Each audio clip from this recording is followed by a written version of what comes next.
السلام علیکم ورحمۃ اللہ وبرکاتہ۔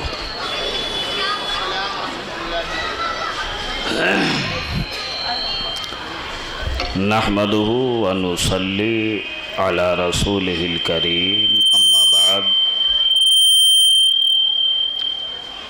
فاعوذ باللہ من الشیطان الرجیم، بسم اللہ الرحمن الرحیم۔ وَكُلًّا وَعَدَ اللَّهُ الْحُسْنَى۔ آمنت باللہ، صدق اللہ مولانا العظیم، وبلغنا رسولہ النبی الامین المبین المتین الکریم، ونحن علی ذلک لمن الشاہدین والشاکرین، والحمد للہ رب العالمین۔ آئیے ہم اور آپ بغیر کسی تمہید و تاخیر کے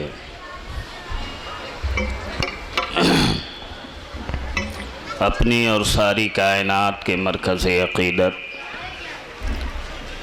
سید عالم نور مجسم شافع محشر حضرت محمد مصطفیٰ روحی فدا صلی اللہ علیہ وسلم کے دربار دربار میں عقیدت و محبت کا گلدستہ پیش کرتے ہوئے بلند آواز سے درود شریف پڑھ لیں۔ اللہم صلی علی سیدنا صفینا مولانا محمد اللہم صلی علی محمد وعلی آلہ وصحبہ بارک وسلم، صلاۃ و سلام علیک یا رسول اللہ وصحبہ اجمعین۔ برادران اسلام،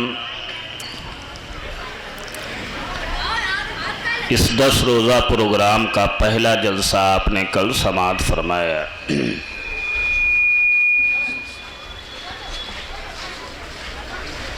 مجلس شہادت کے فوائد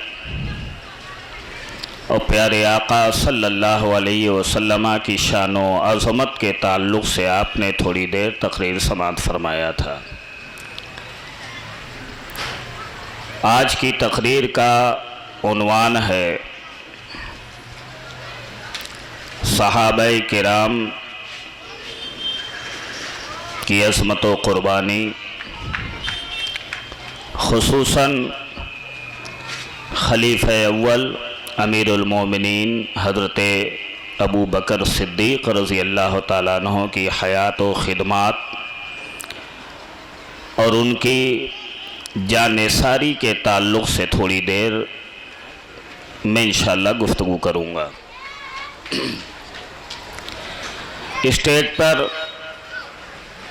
شہر کانپور اور قرب و جوار کے نہایت معتمد اور مستند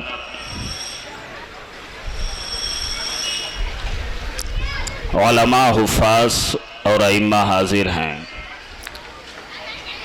خاص طور سے خوشی اور مسرت کی بات یہ ہے کہ آج کے اس جلسے میں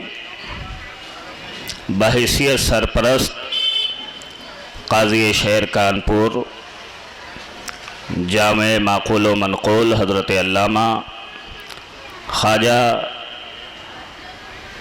مفتی محمد یونس صاحب قبلہ مدظلہ العلی و نورانی تشریف رکھتے ہیں۔ نہایت سنجیدہ ماحول میں تھوڑی دیر آپ سے گفتگو کروں گا۔ چونکہ ہم سنیوں کا ایک مزاج ہے کہ ہم ذکر اہل بیت کے ساتھ ساتھ ذکر صحابہ بھی کیا کرتے ہیں، تاکہ کسی کے دماغ میں کوئی غلط خیال نہ آئے۔ ویسے ہمیں پرواہ بھی نہیں ہوتی ہے کہ کوئی کیا سوچتا ہے، اور ہمیں اس چیز کی پرواہ بھی نہیں کرنا چاہیے کہ کوئی کیا سوچتا ہے۔ ہمیں یہ سوچنا چاہیے کہ ہمارے کردار و عمل سے اللہ اور اس کے رسول کی خوشی حاصل ہوتی، اللہ رسول کی رضا ملتی ہے یا نہیں ملتی ہے، اللہ اور اس کا رسول راضی ہوتا ہے یا نہیں ہوتا ہے۔ فکر ہمیں یہ کرنا چاہیے، گر خلاف ہے زمانہ تو میرا کیا بگاڑ لے گا، میرے ساتھ مصطفیٰ ہیں، میرے ساتھ ہے خدائی۔ لیکن پھر بھی ایک الجھن کو دور کرنے کے لیے اور یہ بتانے کے لیے کہ کائنات انسانی میں اگر کوئی حق جماعت ہے تو اہل سنت و جماعت کے لوگ ہیں جو حق ہیں،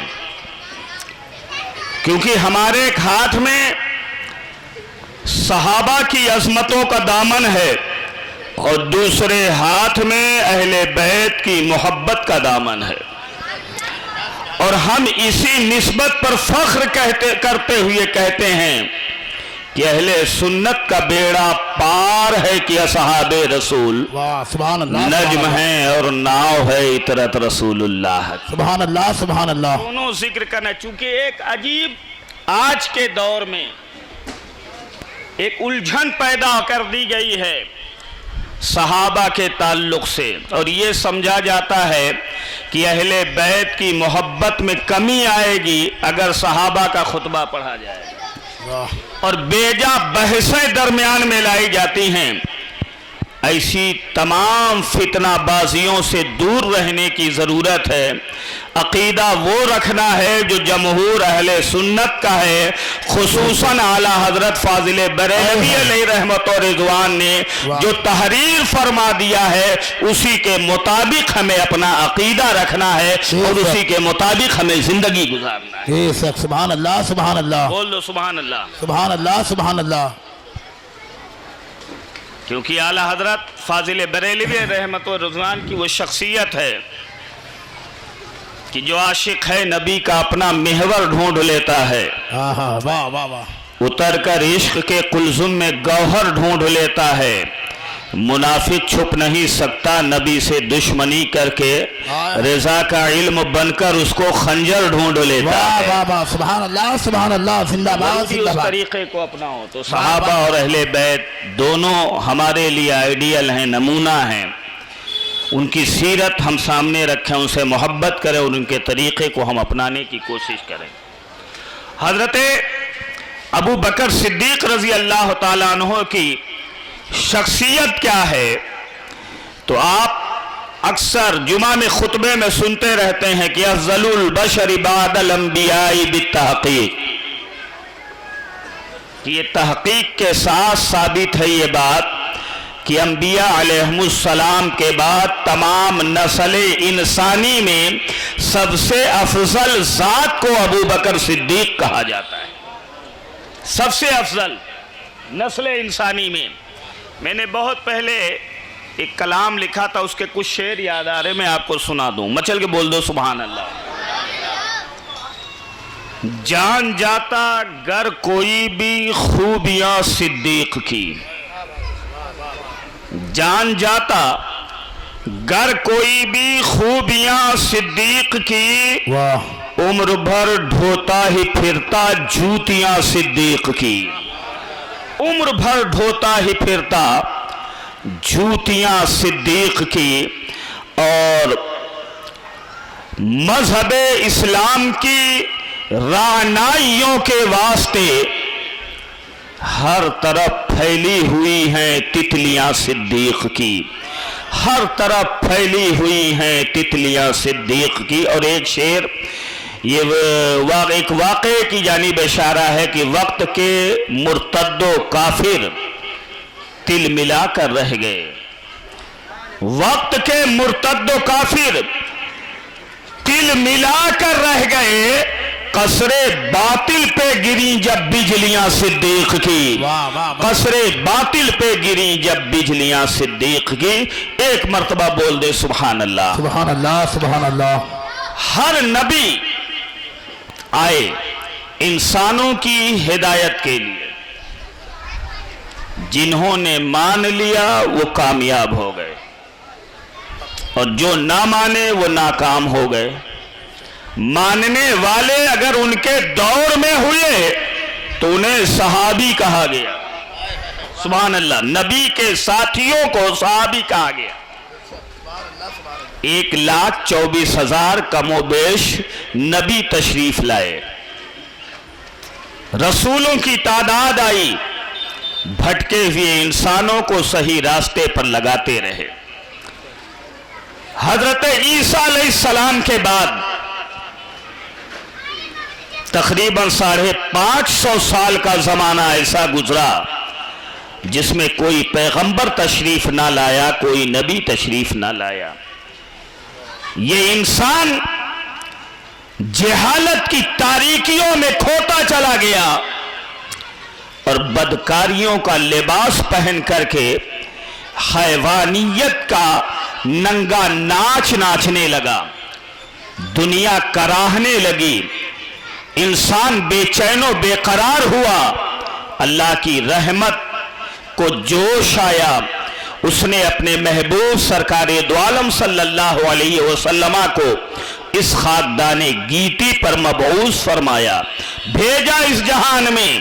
اور جب آقا تشریف لائے تو عالم یہ ہوا کہ عرب میں چاند نکلا، چاندنی پھیلی، زمانے میں اجالا ہی اجالا ہو گیا، ہر سو زمانے میں اجالا ہی اجالا ہو گیا، ہر سو زمانے میں۔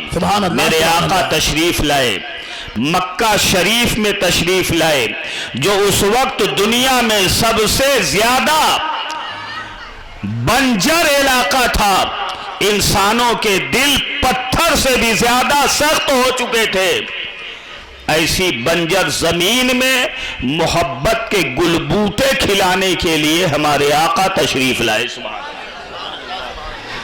آقا وہاں تشریف لائے اور 40 سال تک آقا نے خاموش تبلیغ فرمائی، اپنے آپ کو دنیا والوں کو دکھایا، مجھے دیکھ لو، میرا کیریکٹر دیکھ لو، میرا کردار دیکھ لو، میرا چلنا پھرنا دیکھ لو۔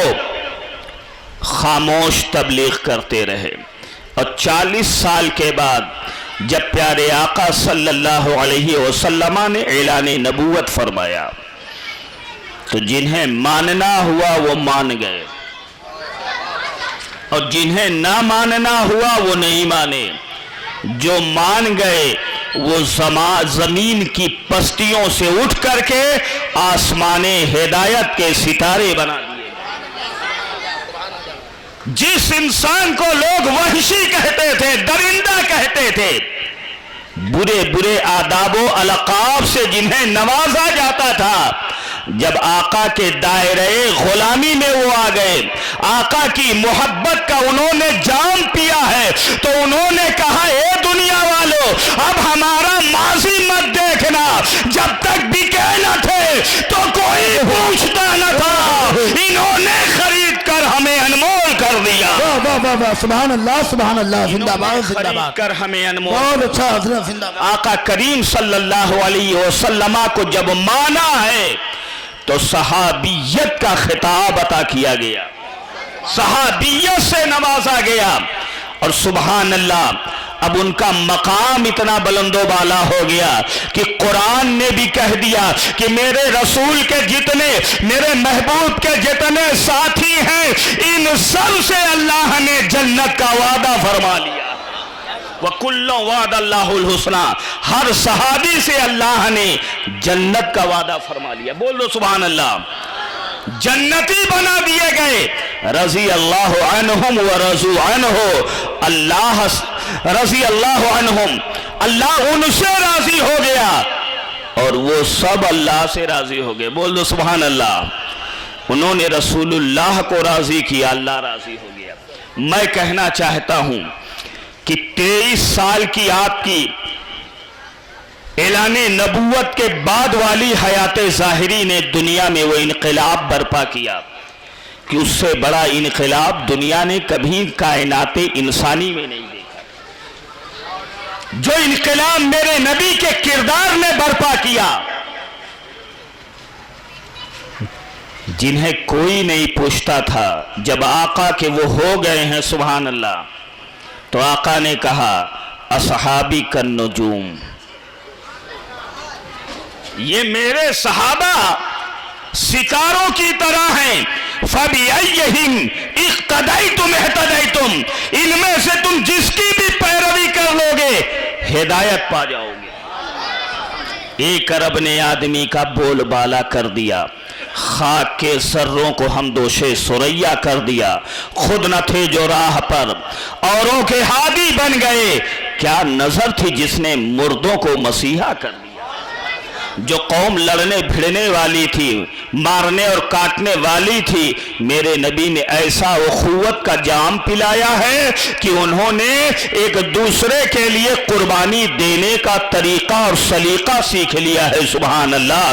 میرے نبی کے جب وہ ہو گئے ہیں تو ان کی عادت بدل گئی، ان کا کردار بدل گیا، ان کا کیریکٹر بدل گیا، ان کی صبح و شام بدل گئی، اور وہ صرف ایک ہی بات کہتے تھے کہ اب ہم دنیا کو نہیں دیکھتے ہیں، اب ہم چہرے مصطفیٰ کو دیکھتے ہیں، اور گویا وہ یوں کہہ رہے ہیں کہ ہم دنیا میں بھی رہے ہیں تو کامیاب ہیں، ہم قبر میں بھی جائیں گے تو اس شان سے جائیں گے کہ یا رسول اللہ تمہیں جانا، تمہیں مانا، نہ رکھا خیر سے کام، للہ الحمد میں دنیا سے مسلمان گیا۔ صحابہ کرام نے سبحان اللہ، آقا سبحان کریم اللہ صلی اللہ علیہ وسلم سے جب جان ساری دکھائے تو آقا نے منع کر دیا، میرے صحابہ کو برا بھلا مت کہنا۔ مطلق صحابہ کی بات آئی، کسی صحابی کو برا بھلا مت کہنا۔ یاد رکھو اگر تم میں سے کوئی احد پہاڑ کے برابر سونا بھی خرچ کر ڈالے اور میرا کوئی صحابی ایک مد جو یا آدھا مد جو خرچ کر دے تو اس کے بھی برابر وہ نہیں پہنچ سکتا ہے۔ سبحان اللہ۔ صحابہ کی عزت کرو، میرے نبی نے پیغام دیا۔ قرآن کی آیتوں سے بھی صحابہ کی فضیلت ظاہر ہوتی ہے، اور احادیث پاک میں بھی صحابہ کی فضیلتیں کثرت سے بیان کی گئی، بہت سی احادیث ہیں، لیکن آؤ ذرا دیکھو انہوں نے مانا تھا، سبحان اللہ، تو ماننے کا انہوں نے حق ادا کیا۔ ہم بھی مانتے ہیں لیکن کیا ہم ماننے کا حق ادا کر رہے ہیں؟ انہوں نے جب کلمہ پڑھا اللہ اکبر تو اس کلمے کا حق انہوں نے ادا کیا، تو عالم کیا ہوا؟ جو قوم عادی شرابی تھی میرے نبی نے کہہ دیا چھوڑ دو، سبحان اللہ، تو انہوں نے چھوڑ دیا، کیونکہ اب مان لیا تو مان لیا۔ ماننے کا تقاضا یہی ہوتا ہے کہ جس کو مانو اس کی بھی مانو۔ چھوڑ دیا، میرے نبی نے کہا یہ چیزیں چھوڑو، صحابہ چھوڑتے چلے گئے، سبحان اللہ۔ ایک موقع آیا کہ نبی نے کہا مکہ چھوڑو، کہا چھوڑ دیں گے۔ مدینہ چلو، کہا چھوڑ دیں گے۔ مدینہ چلے آئے، مدینہ آئے، آقا نے کہا بدر کے میدان میں چلو، بدر کے میدان میں چلے آئے۔ نہ تلوار ہے، نہ گھوڑا ہے، نہ کوئی سامان ہے، چلے آئے۔ ابو جہل نے کہا تھا مسلمانوں تم جیسے ماننے والے ہم نے نہ دیکھے، کیا ہو گیا ہے تمہیں؟ جس نبی کا کلمہ پڑھتے ہو وہ نبی تمہیں تلوار بھی نہیں دیا ہے، تم جنگ لڑنے کے لیے آئے ہو۔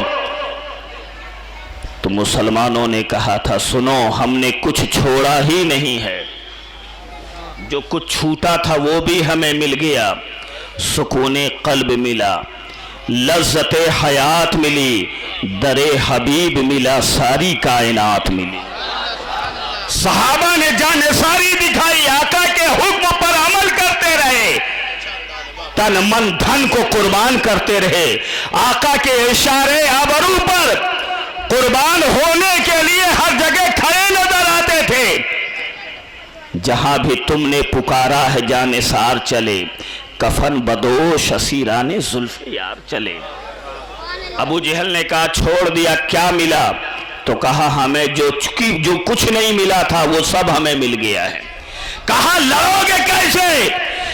کہا آج ہم لڑنے تلوار سے نہیں آئے ہیں، نہ تیغ و تیر پر تکیا، نہ خنجر پر، نہ بھالے پر، بھروسہ ہے تو ایک پیارے محمد نور والے پر۔ ہم تو ان پہ بھروسہ کر کے اب ہم مر جائیں یا بچ جائیں ہمیں اس کی تو اللہ نے انہیں فتح دے دی، کامیابی دے دی، کامرانی دے دی۔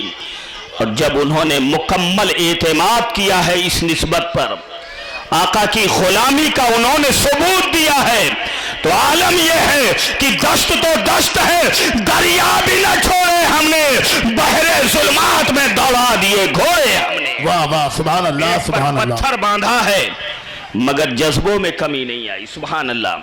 اور دین اسلام جو رسول اللہ صلی اللہ علیہ وسلم لے کر کے آئے تھے، اس کی وہ خدمت کی ہے صحابہ نے کہ اسے کبھی فراموش نہیں کیا جا سکتا ہے.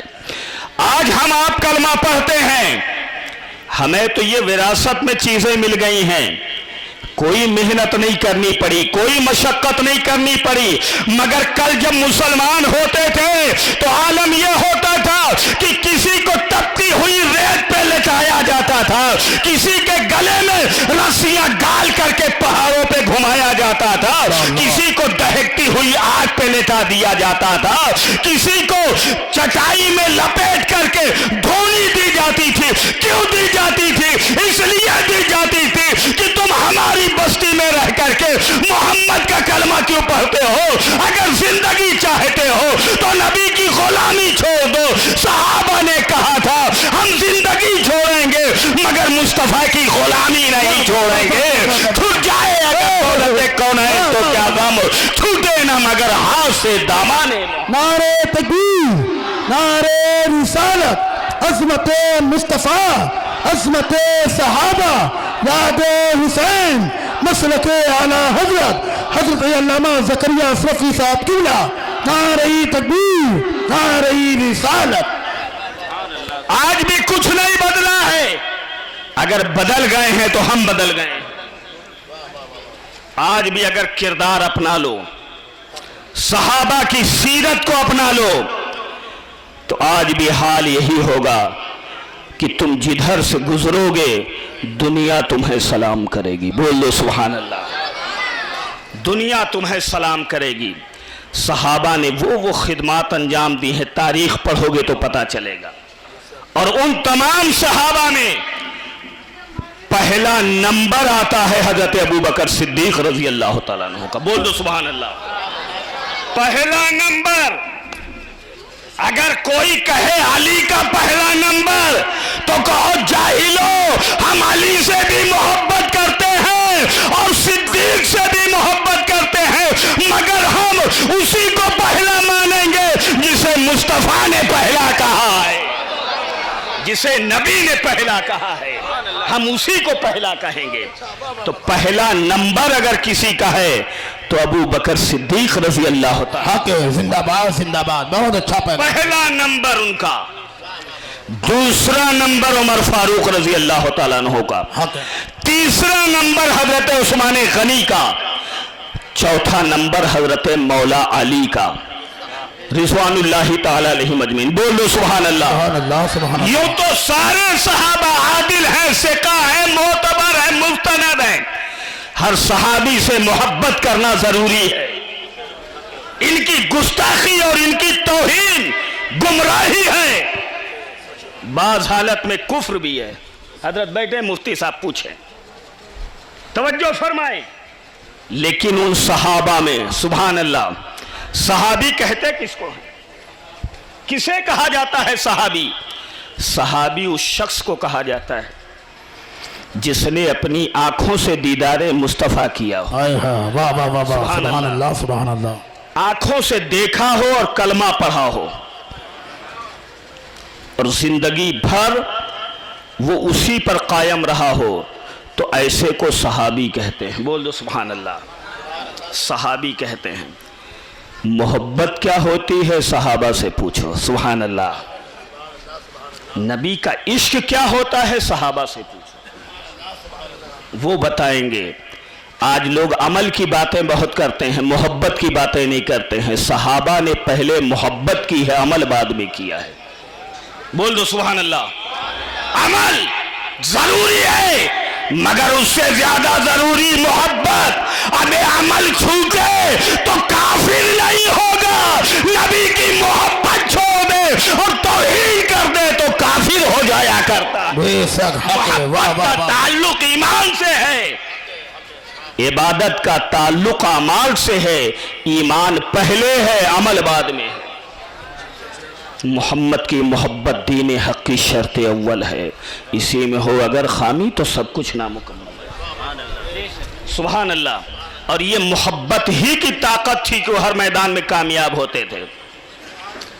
آقا کریم صلی اللہ علیہ وسلم کے جسم ناز سے وضو کے پانی کے قطرات کو بھی صحابہ گرنے نہیں دیتے تھے، زمین پہ نہیں گرنے دیتے تھے۔ آیا تھا مکے سے ایک جاسوسی کرنے کے لیے، گیا کہا ان سے مت لڑنا، بڑے بڑے ہم نے دربار دیکھے ہیں بادشاہوں کے، مگر محمد کے غلاموں جیسے دیوانے ہم نے نہیں دیکھے ہیں۔ داناؤں سے تو جنگ لڑی جا سکتی ہے، دیوانوں سے جنگ نہیں لڑی جا سکتی ہے۔ تو یہ اس عشق کی بنیاد پہ وہ ہر میدان میں جا کر کے کامیاب ہوتے۔ تو صحابی جو نبی کو اپنی آنکھ سے دیکھ کر کلمہ پڑھے، سبحان اللہ، ایک وقت کی بھی نماز نہ پڑھ پایا، ادھر دیکھا کلمہ پڑھا موت ہو گئی۔ بیٹھے قاضی شہر صاحب، پوچھو آپ کیا ایسے صحابی کے مرتبے کو کوئی ایسا شخص جو 100 سال عبادت کرے، غوث، قطب، خواجہ، ولی، عالم، مجتہد، فقیہ، کیا اس صحابی کے برابر ہو سکتا ہے؟ بولو نہیں نا، وہ صحبت نہیں ملی، بول دو سبحان اللہ۔ صحبت کی جو برکت ہے وہ برکت انسان کو بہت بلند کر دیتی ہے، سبحان اللہ۔ تو حضرت ابو بکر صدیق رضی اللہ تعالیٰ عنہ، جن کا نام عبداللہ ہے، کیا نام ہے؟ عبداللہ، کنیت ابو بکر، لقب صدیق عتیق، دو لقب ہے۔ والد کا نام عثمان اور والد کی کنیت ہے ابو قحافہ، ماں ہے ام الخیر۔ 7ویں پشت میں شجرہ نسب جا کے رسول اللہ سے ملتا ہے۔ واقع فیل کے تقریباً 2.5 سال بعد مکے میں پیدا ہوئی۔ حضرت ابو بکر صدیق رضی اللہ تعالیٰ عنہ وہ صحابی ہیں کہ جن کی 4 نسلیں مسلمان صحابی ہیں، بول دو سبحان اللہ، جن کی 4 نسلیں صحابی، خود بھی صحابی، ماں باپ بھی صحابی، بیٹے بھی صحابی اور پوتے بھی صحابی، 4 نسل صحابی ہے، سبحان اللہ سبحان اللہ سبحان اللہ، زندہ باد۔ حضرت ابو بکر صدیق رضی اللہ تعالیٰ عنہ بچپن ہی سے بڑے صاف طبیعت کے مالک تھے۔ عرب کے ماحول میں 2 چیز بڑی عام تھی، ایک چیز تھی شراب نوشی اور دوسری چیز تھی غیر خدا کی پوجا کرنا۔ سمجھ رہے ہیں نا؟ اشارے کی زبان آپ سادہ سمجھ لیں گے۔ اپنے ہاتھوں سے بنا رہے تھے اور اسی کے سامنے جھک رہے تھے۔ ایسے ماحول میں بھی جب عام تھی شراب، گھٹیوں میں پڑی ہوئی تھی شراب، حضرت ابو بکر سے پوچھا گیا تھا یہ بتاؤ کیا آپ نے کبھی ایام جہالت میں کلمہ پڑھنے سے پہلے کبھی آپ نے شراب کو ہاتھ لگایا تھا؟ تو وہ کہتے ہیں مجھے اپنی عزت اور مجھے اپنی عصمت کی فکر رہتی تھی، میں نے کبھی شراب کو ہاتھ نہیں لگایا، بول دو سبحان اللہ۔ اور ایک مرتبہ ان کے والد لے کر کے چلے گئے جہاں بہت بڑے بڑے رکھے ہوئے تھے، اور لے جا کر کے اشارہ کر کے کہا یہ تمہارے خدا ہیں، ان کا سجدہ کرو۔ اتنا کہنے کے بعد والد باہر نکلے۔ اللہ نے چنا بھی ہے اپنے نبی کا ساتھی تو کیسا چنا ہے، سبحان اللہ۔ اور یہ کلمہ پڑھنے سے پہلے ہی آقا کے ساتھ ہو گئے تھے، یہی وجہ ہے کہ یہ برائیوں سے بچے تھے۔ حضرت علی آقا کی تربیت میں آ گئے تھے، سبحان اللہ، اللہ اکبر۔ تو حضرت ابو بکر صدیق رضی اللہ تعالیٰ عنہ شروع سے آقا کے ساتھی اور دوست تھے، صحابی کلمہ پڑھنے کے بعد ہوئے۔ یہی وجہ ہے کہ جب آقا نے ان پر کلمہ اسلام پیش کیا تو تمام صحابہ نے تو وقت مانگا تھا کلمہ پڑھنے کے لیے، مگر یہاں تو جیسے انتظار ہو رہا تھا، آقا نے کہا ابو بکر کلمہ پڑھ لو۔ ابو بکر رضی اللہ تعالیٰ عنہ نے بغیر کچھ سوچے اور بغیر تردد کے کلمہ پڑھ لیا، کیونکہ انہوں نے آقا کا کیریکٹر دیکھا تھا اور یہ جانتے تھے جو انسان کبھی زندگی کے معاملے میں جھوٹ نہ بولتا ہو وہ خدا کے بارے میں کیسے جھوٹ بول سکتا ہے۔ یہی وجہ ہے کہ جب آقا نے کہا کلمہ پڑھو تو ابو بکر صدیق رضی اللہ تعالیٰ عنہ نے فوراً کلمہ پڑھا۔ سبحان اللہ، زندہ باد زندہ باد۔ اور آگے آؤ، لے کے والد گئے، کہا سجدہ کرو، باہر گئے۔ حضرت ابراہیم علیہ السلام کے ساتھ بھی یہ معاملہ آیا تھا نا، قرآن میں ہے، کہا گیا سجدہ کرو تو آپ نے عجز صنم اور جہل صنم پرستاں کو ظاہر کرنے کے لیے جو طریقہ اپنایا تھا وہی حضرت صدیق اکبر نے بھی اپنایا۔ بول دو سبحان اللہ۔ والد صاحب باہر گئے، کہنے لگے سن میں بھوکا ہوں، مجھے کھانا کھلا دے، اگر تو ہے جیسا کہ تیرے بارے میں لوگ کہتے ہیں تو جو معبود ہوتا ہے وہ عابد کی ضرورت پوری کرتا ہے، میں بھوکا ہوں مجھے کھانا کھلا دے۔ کوئی جواب نہ آیا۔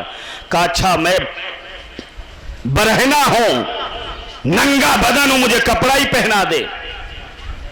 تب بھی کوئی جواب نہیں ہو، بولے تو کیا بولے، یہ پتھر کی چیز؟ تو کہا ٹھیک ہے اگر تو ہے معبود جیسا کہ لوگوں کا گمان ہے تو اب میں تجھے پتھر مارتا ہوں، روک لے اپنے آپ کو، اگر تو اپنے کو نہ بچا پائے گا تو دوسرے کو کیا بچائے گا۔ اٹھا کے مار دیا، پتھر سرنگوں ہو گیا وہ۔ اتنے میں والد آگے کہنے لگی تو غضب کر دیا، یہ تو نے کیا کر دیا؟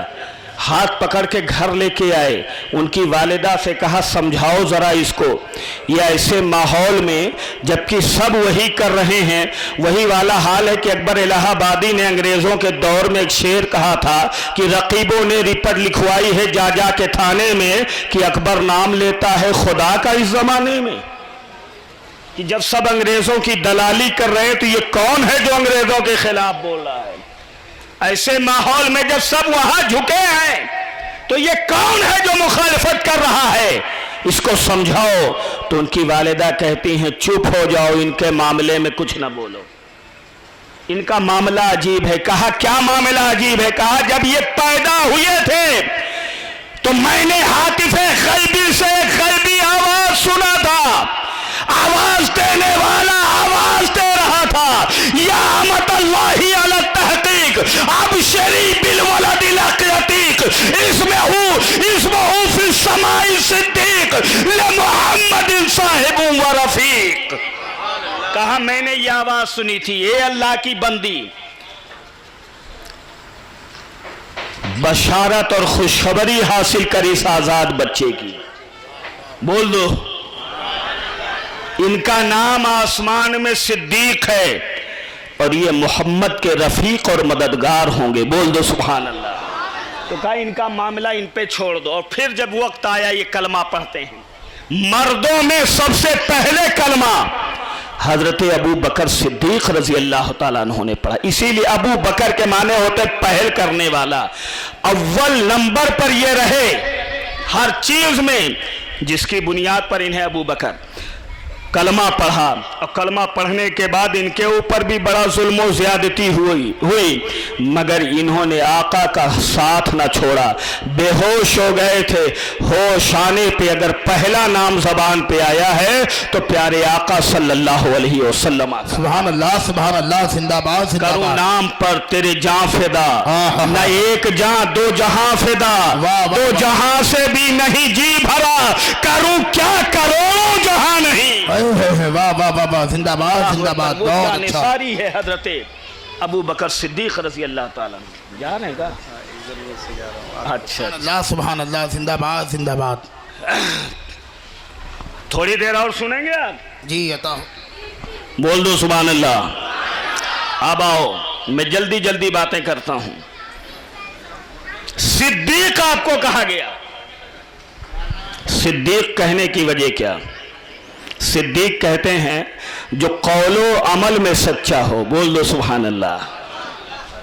صادق، صدیق، صادق تو اسے کہتے ہیں جو صرف قول میں سچا ہو حضرت، صادق وعدے کا سچا، اور صدیق کہتے ہیں جس کا قول بھی سچا ہو، جس کا عمل بھی سچا ہو۔ بے شک، سبحان اللہ سبحان اللہ۔ تصدیق کرنے والا یہ بھی آ جائے گا مانا۔ حضرت ابو بکر رضی اللہ تعالیٰ عنہ جب معراج شریف ہوئی آقا کو، مکے کی سرزمین سے ہوئی تھی، آقا نے جب دوسرے دن کہا اے لوگوں میری معراج ہوئی، میں یہاں سے یہاں گیا، یہاں سے یہاں گیا، زنجیر بھی ہلتی رہی، بستر بھی رہا گرم، ایک پل میں سرے عرش گئے آئے محمد، سبحان اللہ سبحان اللہ۔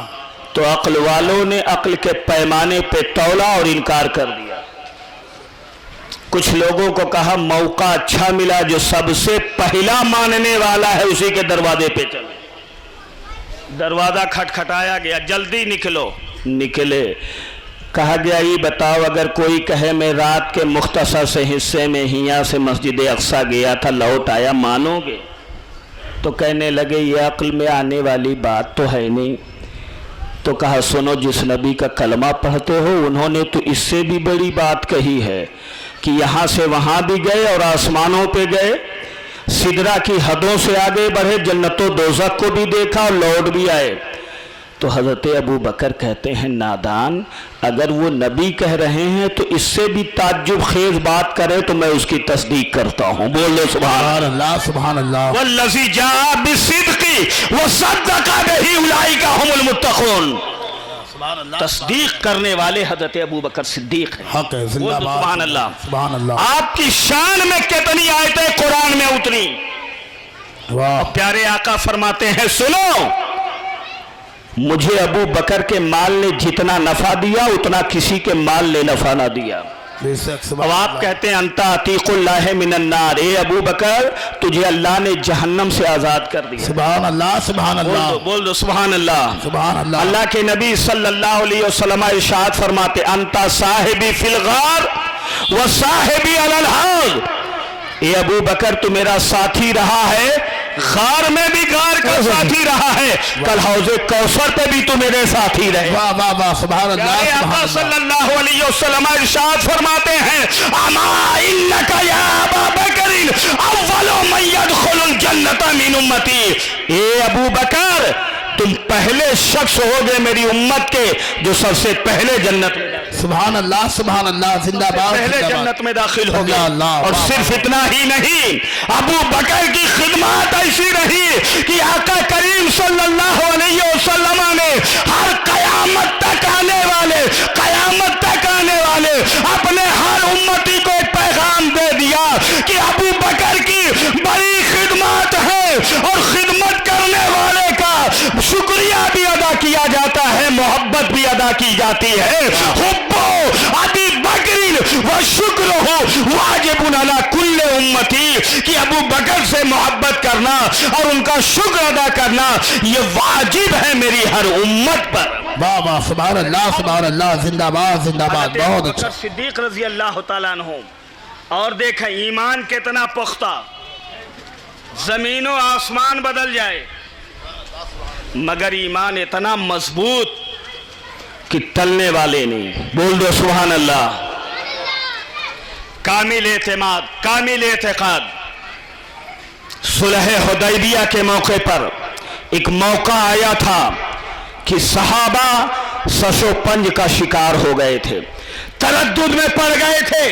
حضرت عمر جیسے صحابی بھی آقا کے سامنے آ کر کے کچھ اتنے لہجے میں بات کیے تھے کہ وہ زندگی بھر اس کے لیے معافی اور تلافی اور صدقات و خیرات کرتے رہے۔ لیکن ایسے موقع پر جس شخص نے تمانیت کا اظہار کیا تھا اور صحابہ کو سمجھانے کا کام کیا تھا وہ حضرت ابو بکر صدیق رضی اللہ تعالیٰ عنہ کی ذات ہے۔ حضرت ابو بکر صدیق رضی اللہ تعالیٰ عنہ کی محبت وہ تھی سبحان اللہ نبی سے کہ اس محبت کے آگے ساری محبتیں انہوں نے قربان کر دی. ایک مرتبہ ان کے بیٹے حضرت عبد الرحمن مسلمان صحابی ہوئے، کہنے لگے ابا جان بدر کی لڑائی میں، چونکہ بدر کا مارکا ہی ایسا تھا کہ ایک طرف بیٹا ہے، ایک طرف باپ ہے، ایک طرف بھتیجا ہے، ایک طرف چچا ہے، ایک طرف بھانجا ہے، ایک طرف ماموں ہے، ایک طرف ایک بھائی کھڑا ہے، دوسری طرف دوسرا بھائی کھڑا ہے. عجیب جنگ دیکھ رہی تھی دنیا، مگر اس وقت کے مسلمانوں نے یہ کہہ دیا تھا کہ ہمارے لیے رشتہ ایمان رشتہ دنیا سے مقدم ہے. ہم رشتہ دنیا کو تو کاٹ سکتے ہیں مگر رشتہ ایمان سے کبھی اپنا منہ نہیں موڑ سکتے. واہ واہ واہ سبحان اللہ سبحان اللہ زندہ باد زندہ باد. ابو بکر سے ان کے بیٹے عبد الرحمن کہتے ہیں ابا جان بدر کے میدان میں کئی بار تلوار کے نیچے آپ آئے تھے، ہم نے ابا سمجھ کے چھوڑ دیا. اب حدیث کے کلمات بولتے ہیں کہ حضرت ابو بکر نے کہا بیٹا خیر منا کہ تو میری تلوار کی زد میں ایک بار بھی نہیں آیا، ورنہ تو نے تو مجھے ابا سمجھ کے چھوڑ دیا تھا، میں تجھے بیٹا سمجھ کے نہ چھوڑتا. اے ہے پروانے کو چراغ تو بلبل کو پھول بس، صدیق کے لیے ہے خدا کا رسول بس. واہ واہ سبحان اللہ سبحان اللہ. اور جب کلمہ پڑھے تو ایک مسلمان دوسرے مسلمان کا بھائی ہوتا ہے نا. آج ہم بھائیوں کے ساتھ کیا سلوک کرتے ہیں؟ سگے بھائی کے ساتھ ہمارا رویہ اچھا نہیں ہے. بولو ہمیں تھوڑی تھوڑی بات پہ کھانا پینا آنا جانا سب بند. وہابی غیر مقلد اور بد عقیدوں سے تو دوستی بنا لیتا ہے دنیاوی فائدے کے لیے، مگر جن سے دوستی بنانا چاہیے اپنے سنی صحیح عقیدہ مسلمان بھائی سے، یہ صرف چند باتوں کو لے کر کے دوری بنا لیتا ہے. بے شک حق ہے. کیا طریقہ ہے بھائی؟ دنیاوی مال کو ترجیح نہ دو، اپنے مال سے خدمت خلق کرو. سبحان اللہ. حضرت ابو بکر صدیق رضی اللہ تعالیٰ عنہ جب کلمہ پڑھتے ہیں اس وقت ان کے پاس 40,000 روپیہ تھا، درہم کی شکل میں رہا یا دینار کی شکل میں. جو غریب مسلمان غلام تھے نا، جیسے حضرت بلال وغیرہ رضی اللہ تعالیٰ عنہ، جن پر ظلم کرتے تھے لوگ، منہ مانگی قیمت دے کر کے انہیں چھڑا لیا کرتے. بول دو سبحان اللہ. اس طرح سے وہ خدمت کرتے تھے مسلمانوں کی. تو یہ مسلمانوں محبت یہ ہے، اور سچے مسلمان ہونے کی پہچان یہ ہے کہ اگر کوئی مسلمان پریشان ہو تو اس کی پریشانی دور کرنے میں اس کی مدد کر دیا کرو. سبحان اللہ. سارا مال ابو بکر صدیق رضی اللہ تعالیٰ عنہ نے اس طرح سے خرچ کیا. اور آؤ یار، ہر موقع پہ جانے ساری. شب ہجرت آقا کریم صلی اللہ علیہ وسلم کے ساتھ چلے غار ثور میں. آقا نے کہا ابو بکر ٹھہرو، مجھے جانے دو اندر. حضرت ابو بکر جو ہر وقت آقا کے پیچھے رہتے تھے وہاں آقا کو روک دیتے ہیں. حدیث کے الفاظ ہیں، کہتے ہیں واللہ لا تدخلہ، قسم اللہ کی آپ نہیں داخل ہوں گے، حتی ادخل قبلک، جب تک کہ میں آپ سے پہلے اس میں داخل نہ ہو جاؤں. بول دو سبحان اللہ. میں پہلے جاؤں گا غار ثور میں. تاریخ غار ہے، پرانی غار ہے، نہ جانے کیا ہو. فَإِنْ كَانَ فِيهِ شَيْءٌ أَصَابَنِي دُونَ ذَلِكَ أَصَابَنِي، کہتے کہ اگر اس میں کوئی مضر اور موذی چیز ہو تو اس سے مجھے تکلیف پہنچے یا رسول اللہ آپ کو تکلیف نہ پہنچے، کیونکہ اگر میں مروں گا تو ابو بکر کی ذات مرے گی، آپ کو کچھ ہو جائے گا تو کائنات برباد ہو جائے گی. پہلے مجھے جانے دیں. واہ واہ واہ واہ. نعرہ تکبیر، نعرہ رسالت، عظمت مصطفیٰ، عظمت صدیق اکبر، نعرہ تکبیر، نعرہ رسالت. بہت اچھا پیغام ہے. زندہ باد زندہ باد. پہنچے، صفائی کیا. تاریخ میں ہی پڑھا نا، واقعہ بیان کرنا میرا مقصد نہیں. اور ایک روایت میں آتا ہے کہ آپ نے اپنا کرتا یا آپ چادر لیے ہوئے تھے، اس کو پھاڑ پھاڑ کے کچھ سوراخ نظر آئے بند کر دیا. ایک بچ گیا، کپڑا کم پڑ گیا، لگا دیا ایڑی اور کہا آقا تشریف لائیں، سب میں نے انتظام اپنے دنیاوی اعتبار سے کر لیا۔ آقا تشریف لائے، سبحان اللہ، زانوئے ابو بکر پہ سر رکھ دیا، آرام کر رہے ہیں۔ سبحان اللہ، نقشہ کیا تھا؟ ابو بکر کی ران ہے، سید الانبیاء کا سر ہے، محسوس ہو رہا ہے رحل پہ قرآن رکھا ہوا ہے۔ اے ہے سبحان اللہ، نقشہ کیا تھا؟ آقا آرام فرمانے لگے۔ ایک تو زہریلا سانپ تھا، وہ تو اسی لیے رکا ہی تھا، سنا تھا کہ یہاں آئیں گے ٹھہریں گے، تو سوچا اب یہیں قیام پذیر ہو جاؤ، کہیں جاؤ نہیں۔ لیکن اب آج موقع آیا تو سارے دروازے بند، دروازے پہ پہلے دستک دی، ابو بکر ہٹا لو۔ آج چھپکلی دیکھ کر کے ڈر جانے والے مسلمان، سانپ کی ٹھوکر جیسے جیسے لگ رہی ہے، ایڑیاں ویسے ویسے دب جا رہی ہیں۔ وہ کہہ رہا ہٹاؤ، دل کہہ رہا دباؤ، عقل کہے ابو بکر ہٹا لو، مار ہے، عشق کہے نہ گھبراؤ، ساتھ میں تمہارا یار ہے۔ عقل کہے موت ہے، ہٹا لو، عشق کہے زندگی دینے والے نبی ساتھ ہیں، دبا دو۔ آخر میں ہوتا کیا ہے کہ عقل یار ہے، سو بھیس بدل لیتی ہے۔ عشق بیچارہ نہ ملا ہے، نہ واعظ نہ حکیم، اور آخر عشق ہی کی جیت ہوتی ہے۔ بے خطر کود پڑا آتش نمرود میں عشق، عقل ہے محو تماشائے لب بام ابھی۔ اچھا سانپ بھی جان گیا بہت ضدی ہیں، یہ ہٹائیں گے نہیں، ڈس لیا، تب بھی نہیں ہٹایا۔ لیکن بتقاضائے بشری سانپ کا زہر فوراً اٹیک کرتا ہے، آدمی مر جائے، دماغ پہ اثر ہوتا ہے، اور پرانا اور زہریلا سانپ اگر ہاتھی کو کاٹ لے تو فوراً مر جائے۔ سانپ کا کاٹا ہوا بچتا نہیں، مگر یہاں جان تو دے ہی چکے ہیں، مگر جانتے ہیں جان بچانے والے نبی ہیں۔ جب تکلیف بڑھی، آنکھ سے آنسو کا قطرہ بے اختیار گرا، تو گرا تو کہاں گرا؟ اے مسلمانوں رو کر کے تو دیکھو، پریشان نہ ہو۔ نبی کی محبت میں جب آنسو گرتے ہیں تو وہ آنسو بھی برباد نہیں ہوتے ہیں، بلکہ وہ آنسو بھی بڑے قیمتی ہوتے ہیں۔ موٹی سمجھ کے شان کریمی نے چن لیے، ایسے آنسوؤں کی اہمیت بڑھ جایا کرتی ہے۔ وہ آنسو گر رہے ہیں تو رخسار مصطفیٰ پہ گر رہے ہیں، اور میرے نبی نے آنکھیں کھولی، پوچھا اے ابو بکر بات کیا ہے؟ کہتے ہیں لدیخ تو یا رسول اللہ، مجھے سانپ نے ڈس لیا ہے۔ آقا نے کہا پیر ہٹاؤ، پیر ہٹایا، آقا نے لعاب لگایا، ابو بکر ٹھیک ہو گئے، ٹھیک ہو گئے۔ بول دو سبحان اللہ۔ ایک سوال اب یہیں، ایک سانپ تھا نا یار، بڑا زہریلا تھا، کپڑے ہی تو تھے، پھونک مارتا کپڑا جل جاتا، نکل آتا باہر، مگر جانور ہو کے بھی اتنا سمجھدار تھا کہ وہ جانتا تھا ڈائریکٹ مصطفیٰ کی بارگاہ میں حاضری نہیں دینا چاہیے، بلکہ وسیلے سے جاؤ۔ وہ بھی جانتا ہے جب تک ابو بکر کے تلوے کو چومو گے نہیں، بارگاہ مصطفیٰ تک پہنچو گے نہیں۔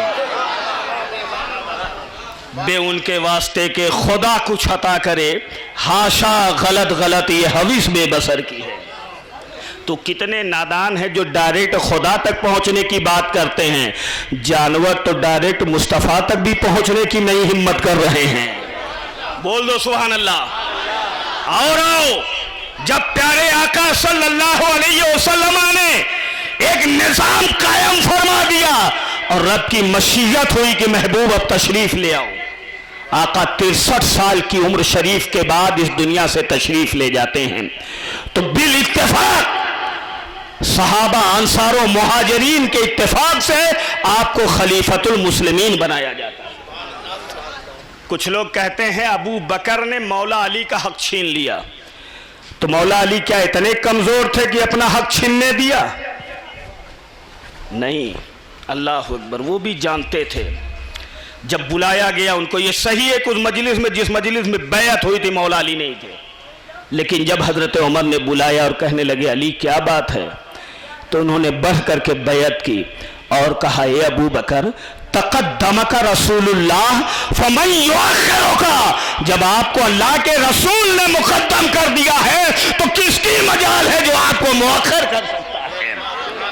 آپ کی خلافت کی جانب تو آقا نے پہلے ہی اشارہ کر دیا تھا، بیماری کے عالم میں آقا کریم صلی اللہ علیہ وسلم نے اپنے مصلی پر جس صحابی کو کھڑے ہونے کی اجازت دی وہ تنہا حضرت ابو بکر صدیق ہے، ان سے اپنے مصلی پہ نماز پڑھوائی۔ حضرت عمر ایک مرتبہ نہیں تھے، حضرت ابو بکر پہنچے نہیں، حضرت عمر سے کہا گیا نماز پڑھا دو، وہ پڑھ ہی رہے تھے، آقا نے روک دیا، نہیں عمر تم نہیں، اس جگہ پہ ابو بکر آئیں گے۔ حضرت ابو بکر آئے، نماز پڑھائے، اس میں بھی یہ راز تھا کہ میرے بعد میری نیابت اگر سب سے پہلے کرے گا تو میرے صحابہ میں ابو بکر صدیق کریں گے۔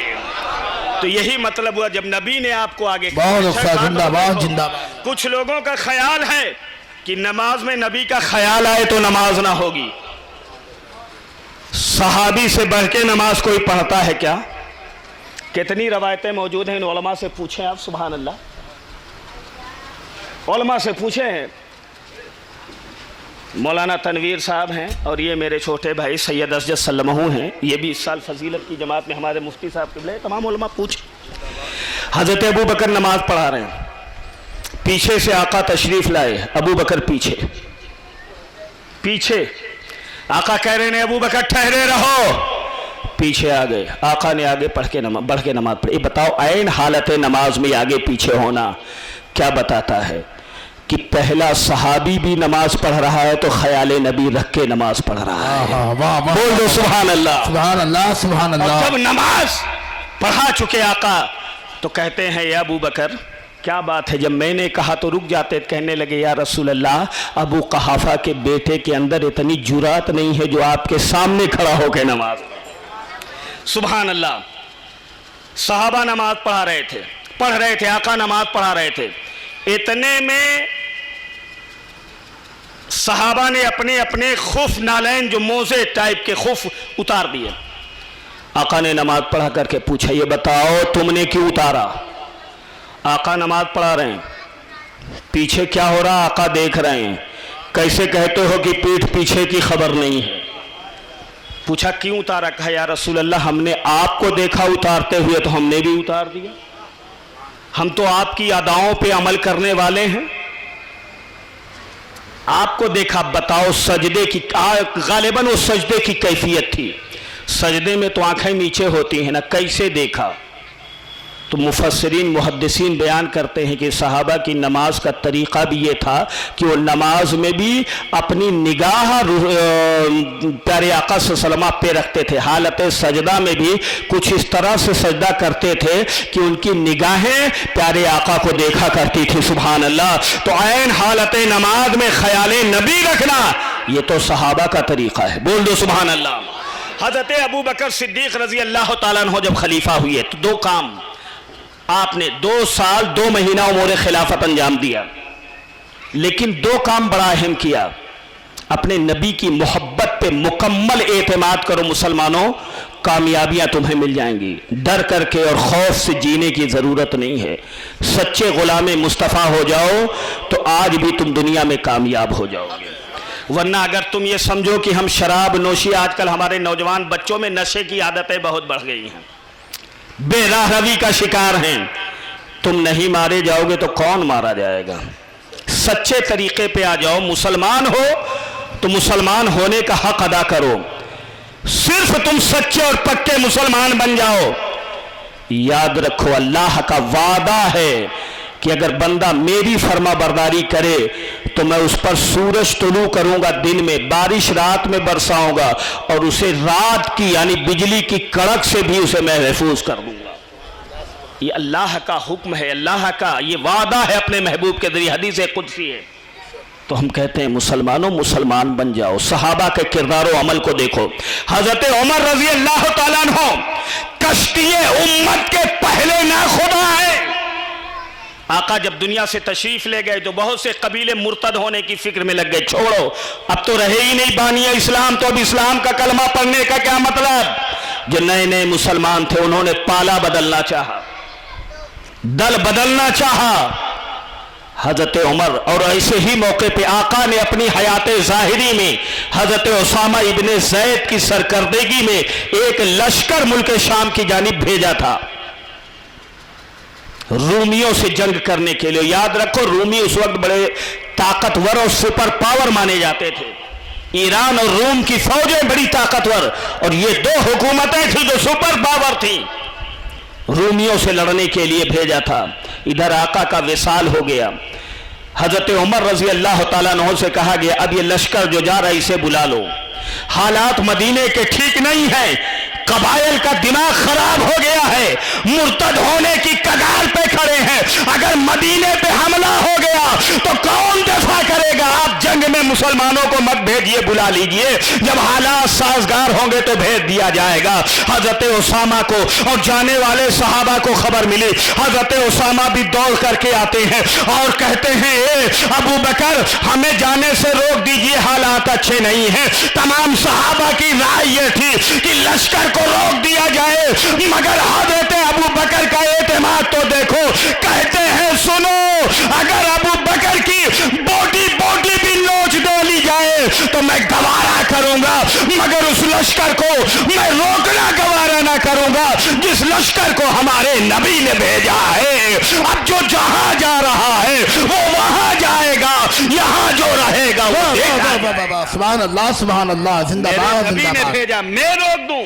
میرے اندر یہ ہمت نہیں، بول دو سبحان اللہ۔ یہ کامل اعتماد کی پہچان ہے۔ اب یہ لشکر چلا، اب یہ لوگ جو موڈ بنائے تھے انہوں نے بھی دیکھا، دنیا والوں نے دیکھا، اب دیکھتے ہیں کہ کون کیا کرتا ہے۔ اب تو ان کے مسیحا رہے نہیں، ان کے نبی رہے نہیں ظاہری طور پہ، اب تو مسلمانوں کا شیرازہ بکھر جائے گا، مگر آقا نے وہ جماعت تیار کر دی تھی سبحان اللہ کہ جا رہے ہیں تو دنیا والوں کو پیغام دے کے یہ لوگوں یہ ہم جو دین اور پیغام لے کے آئے ہیں یہ قیامت تک رہے گا سبحان اللہ۔ انہوں نے کہا اچھا جا رہا ہے یہ لشکر سپر پاور سے لڑنے، دیکھ لو کیا ہوتا ہے۔ اللہ کی مرضی، سپر پاور سے جا کے یہ ٹکرائے، اللہ نے فتح دے دی، فتح دے دی۔ تھوڑے بھی ہوتے تھے تو کثیر جماعت پہ غالب آ جایا کرتے تھے۔ کم من فیۃ قلیلۃ غلبت فیۃ کثیرۃ باذن اللہ، غالب آ گئے۔ اب دنیا دنگ رہ گئی، یار ان کا کچھ نہیں ہو سکتا، یہ بڑے طاقتور ہیں اور متحد ہیں، ایک جماعت میں ہیں۔ لشکر لوٹ کر کے جب جیت کر کے آتا ہے تو جو قبائل مرتد ہونے کے کگار پہ تھے وہ بھی ٹھہر گئے۔ یہ حضرت ابو بکر صدیق رضی اللہ تعالیٰ عنہ کی بصیرت تھی کہ ایسے ماحول میں مسلمانوں کو کیسے سنبھالا جاتا ہے، یہ حضرت ابو بکر صدیق رضی اللہ تعالیٰ عنہ نے اپنے کردار و عمل سے کر دکھایا۔ دوسرا ایک فتنہ آیا، کچھ لوگوں نے کہا ہم زکوٰۃ نہیں دیں گے۔ آقا کریم صلی اللہ علیہ وسلم کے اس غلام نے، اس نائب نے کہا سنو اگر کوئی ایک بکری کا بچہ اور ایک رسی بھی زکوٰۃ میں دیتا تھا تو میں اسے لے کے رہوں گا۔ حضرت عمر نے کہا جنگ کریں گے؟ کلمہ پڑھنے والے کہا کلمہ پڑھنے والے ہو کچھ بھی ہوں، اسلام کی کسی ایک بات کا بھی انکار میں برداشت نہیں کروں گا۔ آپ نے اس سے جہاد کیا تو مذاق بن کر کے رہ جائے گا اسلام۔ آج یہ نماز چھوڑ رہے ہیں، کل یہ کہا آج یہ زکوٰۃ کا انکار کر رہے ہیں، کل یہ نماز کا انکار کر دیں گے، کل یہ حج و زکوٰۃ کا انکار کر دیں گے، تو اسلام تو ایک مذاق بن کے رہ جائے گا اور میں کبھی سے گوارا نہ کروں گا۔ تو آپ کی اس استقلال، آپ کے اس استقلال اور استقامت نے اسلام کی ڈوبتی ہوئی نیا کو بچایا ہے سبحان اللہ۔ اور پھر اس طرح سے 2 سال 2 ماہ امور خلافت انجام دینے کے بعد 63 سال کی عمر میں 22 جمادی الاخری کو سن 13 ہجری میں حضرت ابو بکر صدیق رضی اللہ تعالی عنہ کا وصال ہوتا ہے، انا للہ و انا الیہ راجعون، اور جب وصال ہوتا ہے تو آقا کریم صلی اللہ علیہ وسلم کے ساتھ ہی پوری زندگی رہے، تو آقا نے دور جانے نہ دیا، کہا ابو بکر تو زندگی میں میرے ساتھ تھا، مرنے کے بعد بھی میرے ساتھ ہوگا، آ میرے پہلو میں لیٹ جا۔ آقا کریم صلی اللہ علیہ وسلم کے روضہ مطہرہ میں آقا کی قبر شریف کے قریب حضرت ابو بکر صدیق رضی اللہ تعالیٰ عنہ کی قبر شریف تیار کر دی گئی، اس طرح سے وہ وہاں پر ہے۔ تو یہ ہے حضرت ابو بکر صدیق رضی اللہ تعالیٰ عنہ کی خدمات۔ تو صحابہ اور اہل بیت اور خاص طور سے خلفائے اربعہ، ان کی خدمات ناقابل فراموش ہیں۔ اللہ تعالیٰ کی بارگاہ میں دعا ہے کہ اللہ تعالیٰ ہم سب کو ان سے سچی محبت کرنے کی اور ان کے نقش قدم پر چلنے کی توفیق عطا فرمائے۔ وما توفیق الا باللہ۔ السلام علیکم ورحمۃ اللہ وبرکاتہ۔ کھڑے ہو جائے صلاۃ و سلام کے۔